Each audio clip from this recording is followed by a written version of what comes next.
My dear student, in this video we will discuss science of the class 9th. देखिए how to make chemical formula. Heading देख रहे होंगे, chemical formula कैसे बनाते हैं। तो सबसे पहले हम कॉन्सेप्ट पे आते हैं, ध्यान से समझेंगे जल्दी से। देखिए बोरबरी मॉडल क्या था, आपने ऐसे पढ़ा होगा, first shell, second shell, third shell, fourth shell. ठीक है, फर्स्ट सेल को क्या बोला गया था, के, सेकेंड सेल को एल, थर्ड सेल को क्या बोला गया था, एम, और लास्ट सेल को बोला गया था एल। अब देखिए फर्स्ट सेल में कितने इलेक्ट्रॉन होंगे, सेकंड सेल में कितने इलेक्ट्रॉन होंगे, थर्ड और फोर्थ में। तो कैसे पता करेंगे, तो इसके लिए फॉर्मूला होता है 2n²। फॉर्मूला क्या होगा, 2n²। मीन्स फर्स्ट वाले n = 1, सेकंड वाले के लिए n = 2, थर्ड वाले के लिए n = 3 और फोर्थ वाले के लिए n = 4। अगर मैं बात करूँ k के लिए तो 2 × 1 का स्क्वायर, तो 1 रहेगा तो मिलेगा आपको 2। l के लिए बात करें तो 2 और 2 का स्क्वायर कितना होगा, 4, तो ये कितना हो गया 8। m की बात करें तो ये कितना होगा 2 × और 2 का, अब देखिए यहाँ पे 2 और यहाँ पे 3, तो 3 का स्क्वायर 9, 9 2 ज़ा 18। और l की बात करें तो 2 × 4 का स्क्वायर 16 और ये 32। तो हमें ये समझ आ गया KLMN = 2, 8, 18, 32। यानी के सेल में कितने इलेक्ट्रॉन होंगे 2, इसमें कितने होंगे 8 इलेक्ट्रॉन। ओके, ऐसे थर्ड वाले सेल में कितने होंगे 18 इलेक्ट्रॉन, लास्ट सेल में कितने होंगे 32 इलेक्ट्रॉन। इतना कॉन्सेप्ट सभी को क्लियर होना चाहिए। नेक्स्ट देखिए,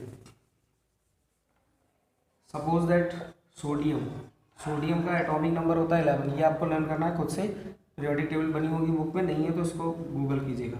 देखिए एटॉमिक नंबर सोडियम का कितना होता है 11, तो इसका अगर हम इलेक्ट्रॉनिक कॉन्फ़िगरेशन करेंगे तो क्या मिलेगा 2। यानी फर्स्ट सेल में इलेक्ट्रॉन कितने हो सकते हैं, आपने अभी देखा था 2, 8, 18 एंड 32। तो फर्स्ट सेल में 2 इलेक्ट्रॉन हो सकते हैं, सेकंड सेल में कितने हो सकते हैं 8 हो गए, थर्ड सेल में कितने हो सकते हैं 18। बट हमें चाहिए कितने, यहाँ पे तो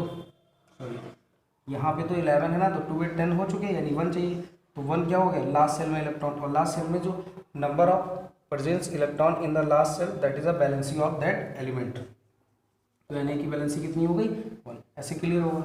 नेक्स्ट हम लोग बात करते हैं, इसकी बैलेंसी लिख लेते हैं यहाँ पे 1। क्लोरीन होता है एटॉमिक नंबर 17, तो 17 का करेंगे 2, 8, 7, 2, 8, 10 और लास्ट सेल में कितने इलेक्ट्रॉन होंगे इसमें।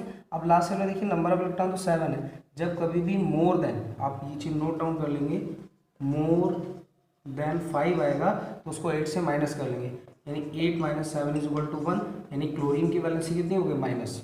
और आपको पता है दिस इज अ गैस, तो इसकी बैलेंसी क्या होगी नेगेटिव, और ये मेटल था इसीलिए इसकी जो बैलेंसी थी वो पॉजिटिव है। यानी कि ऑक्सीडेशन नंबर इसका कितना है +1 और इसका -1।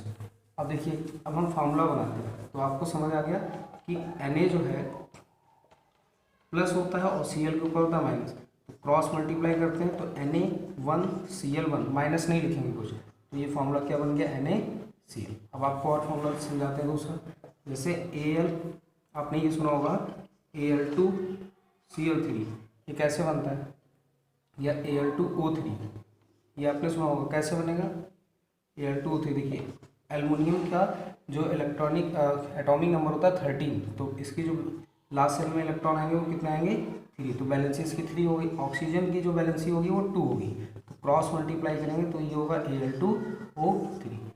आई होप सभी को फार्मूला का फॉर्मेशन समझ आ गया वो कैसे करते हैं। जैसे एक और फार्मूला देखिए, सपोज दैट H2SO4, तो कैसे फार्मूला बना, देखिए H के ऊपर बैलेंसी कितनी होगी 1, यानी 1 होती है, और SO4 की बैलेंसी 2 होगी, तो ये 2 इस साइड आएगा, तो ये बन गया H2SO4।